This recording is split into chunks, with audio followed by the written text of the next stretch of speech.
El uso de la plata en sus diversas formas ha sido frecuente desde la antigüedad para tratar infecciones y todo tipo de enfermedades, aunque su popularidad decreció a partir de los años 40 cuando aparecieron los antibióticos. La plata coloidal se podría considerar como un antibiótico casero, quizás por su falta de interés comercial de las empresas farmacéuticas. Actualmente la plata coloidal se utiliza y se acepta como segura para uso externo, pero existen serios recelos por parte de la comunidad científica acerca de su seguridad por vía oral. La comunidad científica siempre aplica el principio de la precaución. No se puede autorizar el uso de la plata coloidal por vía oral hasta que se demuestre que sus resultados son seguros. Sin embargo, aplicando el conocimiento de nuestros antepasados, podríamos considerar que la plata coloidal por vía oral es segura mientras no se demuestre lo contrario.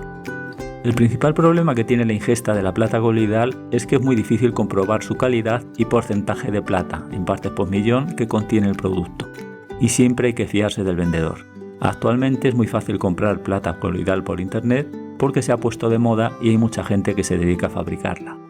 Para comprobar las partes por millón que contiene la plata coloidal no sirve un medidor TDS. Los medidores TDS miden la conductividad del agua para calcular y mostrar el valor. La plata coloidal está compuesta por nanopartículas de plata de alta pureza que se mantienen suspendidas en agua purificada. Las nanopartículas de plata miden entre 5 y 100 nanómetros y tienen una carga eléctrica positiva debido al proceso de electrólisis que se utiliza en su producción.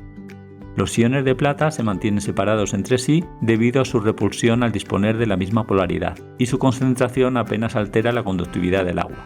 Los iones de plata no están disueltos en el agua, permanecen flotando sin entrar en contacto entre ellos. Dependiendo de la concentración de plata en el agua, el color de la plata coloidal varía, empezando por un color amarillento pálido con bajas concentraciones de plata, pasando por el color ámbar y llegando hasta el color rojo cereza para concentraciones muy altas. Para estar seguros de que la plata coloidal es de buena calidad, la forma más sencilla es fabricarla uno mismo. Lo más importante es utilizar electrodos de plata de alta pureza y agua de calidad. Normalmente se aconseja utilizar agua bidestilada para fabricar la plata coloidal, pero el proceso de fabricación es muy largo debido a su baja conductividad. Algunos aconsejan mezclar sales con el agua bidestilada para acelerar el proceso de la electrolisis, pero con esto se empeora notablemente la calidad del producto final. La mejor opción sería utilizar agua potable de calidad después de pasar por un filtro de ósmosis inversa. No es aconsejable utilizar directamente el agua del grifo porque su valor TDS siempre estará por encima de 10 partes por millón y podría contener metales. Cuanto mayor sea la concentración de sales en el agua, las partes por millón, más rápida será la producción de plata coloidal, pero podría llegar a ser perjudicial en lugar de beneficiosa. Lo ideal es utilizar agua purificada con un valor TDS inferior a 10 partes por millón. Este vídeo está patrocinado por PCBWay. PCBWay es un fabricante de circuitos impresos para electrónica especializado en la fabricación de prototipos de calidad profesional a un precio muy reducido. Hasta el 31 de diciembre tienes de plazo para crear un PCB de tema navideño y conseguirlo de forma gratuita. Cada usuario puede presentar un máximo de 3 prototipos y conseguir un cupón de descuento de $20 cada vez. Estos cupones tienen una validez de un mes y solo son válidos para pedidos de temática navideña. Cuando se fabrica un generador de plata coloidal hay que tener en cuenta la corriente que circula entre los electrodos para ajustar con precisión el tiempo del proceso de la electrólisis. Como la corriente varía en función de la conductividad del agua que utilicemos, es conveniente que nuestro generador realice todo el proceso con una corriente constante. Como es lógico, el tiempo total de la producción varía en función de los mililitros de agua que utilicemos y de la concentración de plata que queramos obtener. Si no se hacen estos cálculos y se ajustan con el generador que fabricamos, no sabremos las partes por millón, las ppm, de plata coloidal que contiene el producto final. Así la calidad de plata coloidal cambiará en función de la pureza del agua y de la plata que utilicemos, pero la concentración de plata en el agua, las ppm, siempre las tendremos controladas. Para calibrar este generador sería necesario disponer de una pequeña báscula de precisión. Yo he utilizado esta báscula digital electrónica que puede pesar hasta 200 gramos con una resolución de 10 miligramos. Esta báscula se puede conseguir por internet por menos de 5 €. El calibrado del generador consiste en pesar los electrodos de plata antes de empezar y realizar varios procesos utilizando el mismo tiempo a una corriente constante. La precisión del calibrado será mejor si los cálculos se hacen después de fabricar mucha cantidad de plata coloidal. Yo lo hice repitiendo 10 veces el mismo proceso con 200 ml de agua purificada, circulando una corriente constante de 2 mA durante 70 minutos en cada proceso. Después de esto, desmonté los electrodos y los volví a pesar. El único electrodo que se consume es el que se conecta al positivo de la fuente de alimentación, el ánodo. Así es como se ven con el microscopio. El ánodo está totalmente picado y el cátodo está intacto.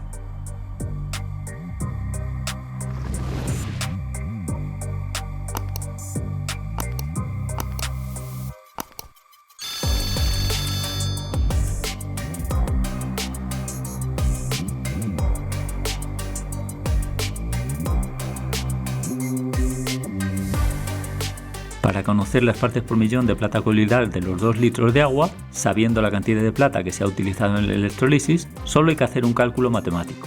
En mi caso se perdieron exactamente 100 miligramos de plata en 2 litros de agua, que son 2 kilos. Al dividir 100 miligramos de plata entre los 2 kilos de agua, obtenemos las 50 partes por millón. Después ya podemos asociar el tiempo de cada proceso con una ppm para que nuestro generador calcule y ajuste los tiempos de forma automática en función de las ppm que queramos obtener en el futuro. Tenemos los 70 minutos, dividido entre 50 partes por millón, nos saldría a 1,4 minutos por ppm. Por último, para que el generador ajuste correctamente los tiempos de la electrólisis con agua de bajo valor TDS, sin la necesidad de tener que calentarla para alcanzar los 2 mA del ajuste que tomé como referencia, al iniciar el proceso se mide la conductividad del agua y se ajusta de forma automática el tiempo de la electrólisis. Para que no se eternice el proceso de producción, al arrancar se comprueba que la corriente de la electrólisis sea superior a 1 mA y la corriente máxima se limita a 2,25 mA. De la limitación de corriente máxima se encarga el regulador 78L05, no se hace por software. Si el valor de corriente que se muestra en el display es mayor a 2,2 mA, sería conveniente medir el valor TDS del agua que se está utilizando. El limitador de corriente máxima empieza a actuar aproximadamente cuando el TDS del agua supera las 10 partes por millón y no sería aconsejable utilizar este tipo de agua. Este es el esquema del generador programado para producir 200 ml de plata coloidal con concentraciones a elegir entre 10 y 100 partes por millón. Este generador incluye una fuente de alimentación conmutada de 5 voltios para conectarlo directamente a la red eléctrica. La tensión de 5 voltios alimenta al microcontrolador, el display y también al módulo conversor DC-DC que permite elevar la tensión hasta 45 voltios. En este caso se ajusta a 35 con el fin de no superar la tensión máxima de funcionamiento del regulador 78L05, que es el encargado de limitar la corriente máxima de la electrólisis. En el esquema parece que existe un error en las conexiones del 78L05, pero no es así porque está funcionando como limitador de corriente, aunque le falte la resistencia entre el pin de salida y el GND. Luego lo vemos. El microcontrolador es un Atmega 328P y podría utilizarse un Arduino Uno, pero así queda todo más reducido. La temporización de la electrólisis la controla el Atmega 328P en función de la conductividad del agua que mide al inicio y la concentración de plata que elijamos. Con el pulsador se puede seleccionar concentraciones entre 10 y 100 partes por millón antes de iniciar el proceso.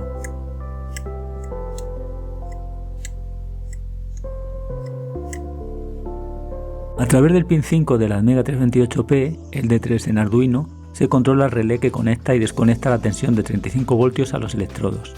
He puesto 2 condensadores de 1000 microfaradios en la fuente de 5 voltios para evitar que el microcontrolador se bloquee con los picos de consumo del relé cuando se activa. La tensión de la electrólisis se corta a la entrada del módulo conversor porque no tiene sentido que esté consumiendo cuando no se utiliza. La tensión de 35 voltios se conecta al electrodo de plata que hace de ánodo. Este electrodo es el único que pierde plata durante la electrólisis. Así el circuito queda interrumpido hasta que no se llene de agua el envase y circule la corriente a través de ella hacia el segundo electrodo, el cátodo. Dependiendo de la conductividad del agua, el valor TDS, la corriente será mayor o menor. El circuito se cierra a través del LED indicador de corriente, el regulador 78L05 que limita la corriente de la electrólisis y la resistencia de un K que hace de shunt. La resistencia de un K medirá una tensión entre bornes cuando circule corriente, y esta tensión subirá en función de la corriente que circule entre los electrodos, porque es un circuito serie. El condensador de 100 nanofaradios está para evitar falsas medidas por inducción. El pin 28 de la Atmega 328P A5 en Arduino, mide la tensión y la traduce en corriente. Para que la medida de corriente sea precisa, es necesario ajustar el valor de una variable en el software antes de programar el chip. El display muestra el estado de funcionamiento del generador y sus valores, la concentración de plata coloidal actual durante el proceso, el valor ppm objetivo, la corriente que circula entre los electrodos y el tiempo restante que falta para finalizar. Si se sacan del agua los electrodos durante el proceso, por ejemplo para remover el contenido, la temporización se detiene hasta que se vuelvan a introducir los electrodos en el agua. Este umbral de detección se configura en el software. Yo he puesto un valor de 50 en la medida del conversor ADC para fijarlo a una corriente de 250 microamperios aproximadamente. Y ya por último, en la parte inferior izquierda del display se muestra de forma gráfica el proceso de la electrólisis, animado cuando se detecta que está funcionando y fijo si la corriente de la electrólisis no superase el umbral mínimo que hayamos fijado. Aquí tengo dos reguladores de tensión de 5 voltios, el 78L05 que permite una corriente máxima de 100 mA y el 7805 que soporta hasta 1 amperio, aunque hay algunos modelos que permiten llegar hasta 1,5. En el 78L05 este es el pin de entrada, permite hasta 35 voltios, el negativo y el pin de salida. El 7805 es igual, la entrada, ND y salida. Así serían las conexiones para funcionar con una tensión de salida constante. Para funcionar en modo de corriente constante, la tensión de entrada sería por el mismo pin, la corriente circularía hacia el pin de salida hasta conseguir una tensión entre el pin de salida y GND de 5 voltios en este caso, la corriente la limitaría el valor de la resistencia y para 2 mA sería de un valor de 2K5. La salida de tensión la tomaríamos por el pin GND y así el regulador dejaría de conducir cuando la corriente superase la corriente que hemos fijado, 2 mA. El problema es que 2 mA es una corriente muy baja y el propio regulador consume cuando lo alimentamos, creando una corriente extra entre el pin de entrada y GND, la cual se sumaría a la que hemos calculado. La corriente que consuma el regulador sería la corriente mínima para funcionar en modo de corriente constante. Y con el 7805 sucedería lo mismo, pero es posible que consuma más. Para saber cuánto consume cada regulador, vamos a comprobarlo. Voy a probar primero con 30 voltios, que sería la tensión aproximada que le llegaría al regulador 78L05 del generador si se pusieran en cortocircuito los electrodos. Cambio la punta del polímetro para medir corriente y selecciono la escala de 400 mA y continua. El positivo de la fuente lo conecto al pin de entrada del regulador. El consumo del regulador en vacío sería entre la entrada y el GND. El cable rojo del polímetro al pin GND y el negro al negativo de la fuente. Como vemos, el consumo del 78L05 es de 2,43 mA con la entrada a 30 voltios. Esta sería la corriente mínima, la apunto. Por eso no he conectado la resistencia limitadora en el circuito del generador y así la corriente máxima sería de 2,43 mA si se pusieran los electrodos en cortocircuito. Voy a medir ahora el consumo del 7805 con 30 voltios a la entrada. Y como era de esperar, consume más, 7,25 mA. Lo voy a probar ahora con 12 voltios, que sería la tensión más aproximada que le llegaría al regulador cuando está funcionando la electrólisis.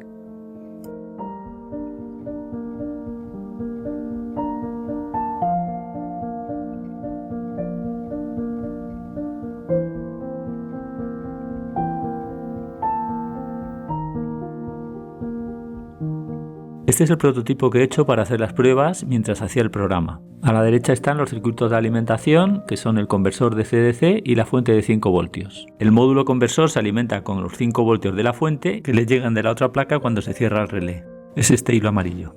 Todas las pruebas las he hecho con estos dos electrodos de cobre. Tras varias horas de uso, se aprecia que el electrodo negativo ha tomado un color oscuro. El electrodo positivo, el ánodo, es el que ha perdido cobre. Este es el vaso con el que he hecho las pruebas. Al fondo se ve que han caído partículas de cobre, supongo que serán las más pesadas, y vemos que el agua ha tomado un color amarillento. He metido los electrodos en el agua, está consumiendo 2 mA y voy a ver ahora si la tensión se mantiene a los 35 voltios que he ajustado. El positivo es el cable que va al ánodo del electrodo y masa. Y mide 34,99, está bien. Voy a ver ahora la tensión que hay entre electrodos cuando circulan 2 mA. 18,5.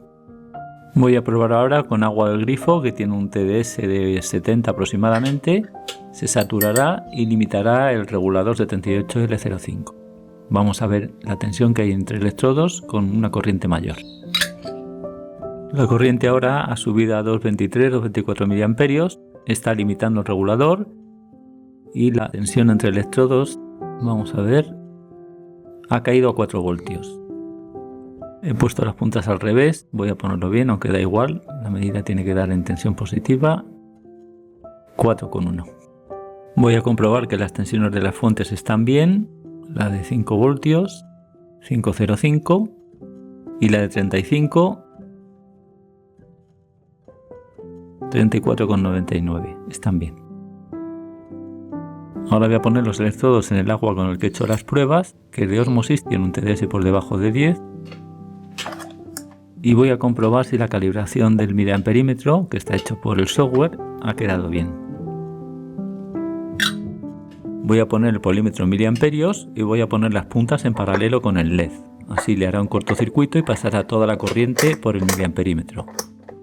Al poner en cortocircuito el LED subirá ligeramente la corriente de toda la serie, pero la medida tiene que ser igual. Ahí se apaga el LED, estoy haciéndole un corto y ha subido a 203, 204 y mide lo mismo, está bien.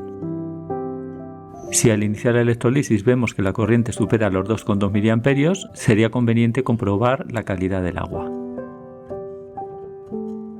Este es el diseño final de las piezas 3D que he construido para el generador de plata coloidal. Esta es la pieza base donde van las dos placas, los dos PCB, con las tuercas de inserción y los agujeros para poner los electrodos. Ambos electrodos llevan un ligero ángulo de inclinación, yo los he puesto a 5 grados. Y esto es con el fin de que la fuerza de la gravedad no quede en línea con el propio electrodo y las partículas de plata del lateral tiendan a mezclarse mejor con el agua.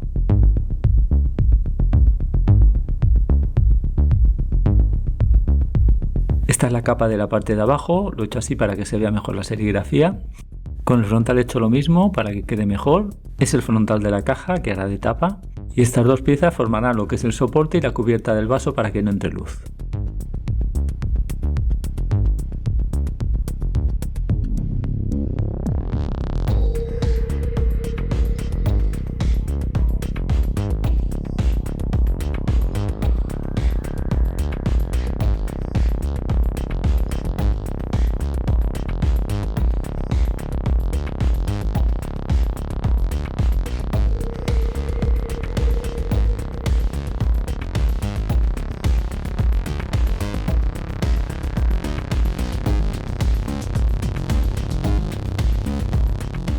Este es el interior de una clema de conexión eléctrica de 3 milímetros. Voy a soldar 2 para que sean más largas y utilizarlas como soporte de cada electrodo, así que utilizaré 4.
He añadido PLA con el soldador entre los dos soportes de los electrodos, porque he visto que la rigidez de este PLA no era muy buena con los electrodos montados.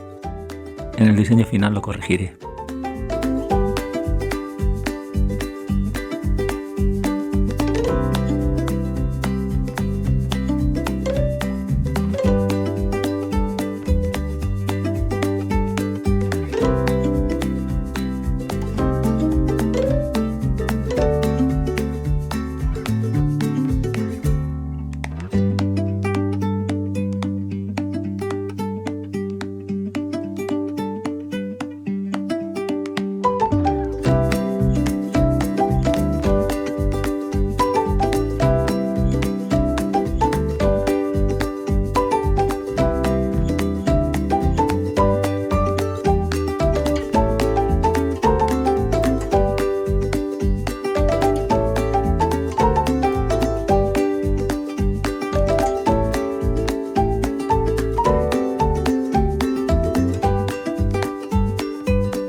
Para evitar que los vapores del agua, en caso de que se caliente, entren en contacto con la base del generador, le voy a poner una tapadera al vaso en la parte superior del soporte. Voy a utilizar un disco de plexiglas de 3 mm cortado con la CNC a medida y con 2 perforaciones para el paso de los electrodos.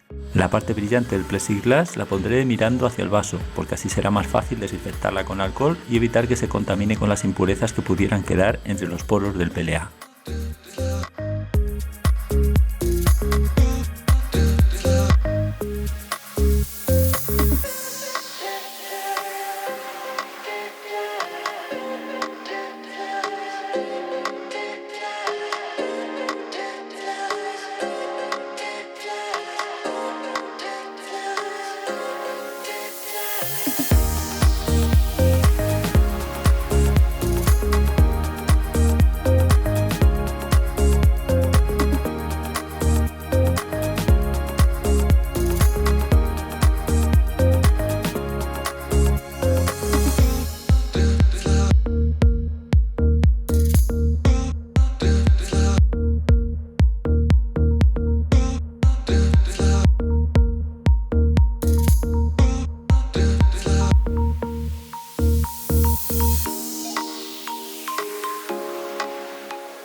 Aquí tengo 3 vasos de agua de diferente calidad.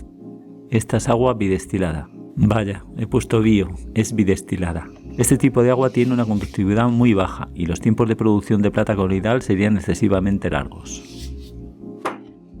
Esto es agua del grifo purificada con un sistema de filtrado de ósmosis inversa de 5 etapas. Y este vaso es agua del grifo de muy buena calidad pero sin filtrar. Voy a medir la temperatura en los 3 vasos. La temperatura del agua bidestilada es de 20,7 grados centígrados. La temperatura del agua filtrada por ósmosis inversa es de 17,5. Y la temperatura del agua del grifo es de 18,7 grados centígrados. Ahora voy a medir el valor TDS, que es la conductividad del agua. El agua bidestilada, como era de esperar, es de 0 partes por millón.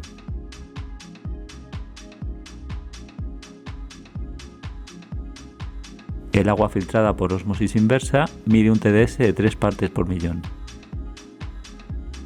y el agua del grifo mide un TDS de 65 partes por millón. Ahora voy a comprobar la corriente que muestra el generador en cada una de ellas.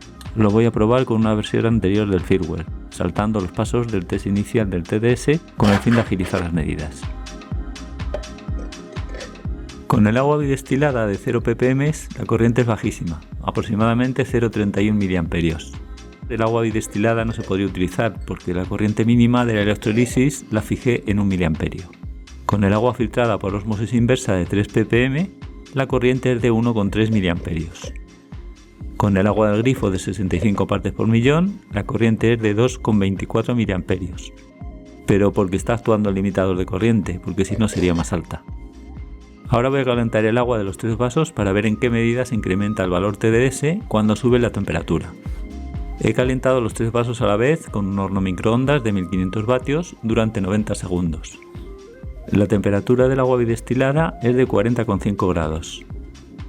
La temperatura del agua filtrada es de aproximadamente 34 grados. La temperatura del agua del grifo varía bastante dependiendo de dónde pongo la sonda. De media estará como la otra, unos 34 grados. Eso es porque el horno microondas no calienta en toda la superficie de forma uniforme y tendría que haber removido el agua. El incremento de temperatura en los 3 vasos ha sido algo menos de 20 grados centígrados. El valor TDS del agua bidestilada ahora es de 1 parte por millón, ha subido de 0 a 1. El valor TDS del agua filtrada ha subido de los 3 que había antes a 6 partes por millón. El valor TDS del agua del grifo ha subido de 65 a 83 partes por millón. Al subir el valor TDS, la conductividad del agua es mayor, así que vamos a comprobar la corriente que muestra ahora el generador.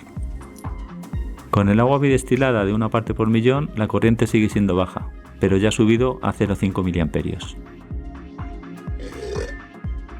Con el agua filtrada por ósmosis inversa de 6 partes por millón, la corriente ha subido a 1,85 mA.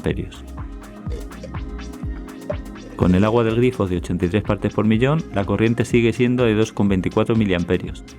Es normal porque el limitador de corriente ya estaba actuando cuando el agua medía 65 partes por millón. Para comparar la transparencia de los 3 tipos de agua, voy a utilizar un puntero láser. Al atravesar la luz del láser desde un lateral hacia el otro del vaso, desde el frente se verá con mayor intensidad o menor el haz de luz, y esto será en función de las partículas y las sales disueltas en el agua, debido a la refracción. Así es como se ve con el agua del grifo, con un valor TDS de 65 partes por millón. Así es como se ve con el agua del grifo después de pasar por el filtro de ósmosis inversa con un valor TDS de 3 partes por millón.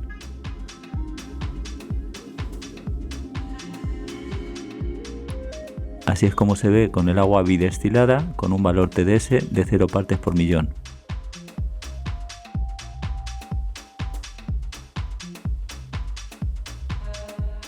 Esta es una comparativa de los 3 tipos de agua aumentando la imagen.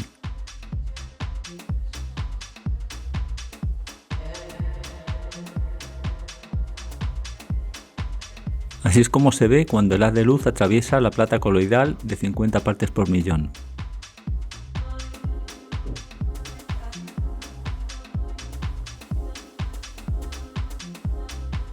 Ahora comprobaremos la refracción de la luz cuando incide de forma lateral entrando por la parte superior del líquido. Con el agua del grifo de 65 partes por millón, la refracción cambia dependiendo del ángulo en el que incide el haz. Sin embargo, en la plata coloidal, las partículas de plata provocan una refracción múltiple y el haz de luz refractado en el borde del líquido se convierte en un abanico de haces de luz.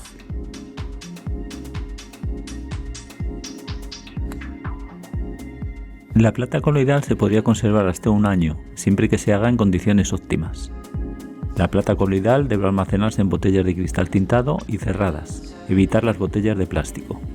Hay que guardarla en un lugar oscuro y alejada de las radiaciones electromagnéticas, lejos de las tomas de enchufe, electrodomésticos, teléfonos móviles, etc. Se almacena a temperatura ambiente, no en la nevera, y no debe entrar en contacto con elementos metálicos, como las cucharillas. Antes de cada uso es conveniente agitar la botella para mantener su homogeneidad. El color de la plata coloidal no es el mejor indicador de su concentración, porque varía dependiendo de muchos factores, principalmente por la intensidad y temperatura de la luz que se utilice. Aquí está iluminada con una baja intensidad de luz y además es cálida. Se ve que es de color amarillo intenso, pero a la luz del día su color es amarillo muy pálido. Las partes por millón de la plata coloidal no se puede medir con un medidor TDS. Como referencia, esta plata coloidal de 50 partes por millón la hice con agua filtrada que tenía un valor TDS de 3 partes por millón. Ahora su valor TDS es de 14 partes por millón, ligeramente superior, pero no sirve para saber la concentración de plata que tiene. Para mantener el mismo desgaste de los electrodos he puesto el cátodo ahora el electrodo más gastado. El ánodo es el electrodo que pierde plata y así se igualarán los pesos. Esta es la versión 1.2, la que compensa ya el tiempo dependiendo del TDS del agua. Voy a dejarlo en 50 partes por millón, entonces no toco el pulsador. Sumerjo los electrodos para que compruebe la conductividad del agua y aquí ya empieza a hacer el test. Hace varias medidas, coge la más alta, calcula el tiempo para plata coloidal de 50 partes por millón y empieza. Lleva casi 15 minutos, lo voy a levantar para remover un poco, el tiempo se detiene, lo remuevo. Actualmente lleva una concentración aproximadamente de 9,4 partes por millón. Y ahora lo vuelvo a poner. Se detecta cuando se vuelven a sumergir los electrodos en el agua y sigue la cuenta donde se había quedado.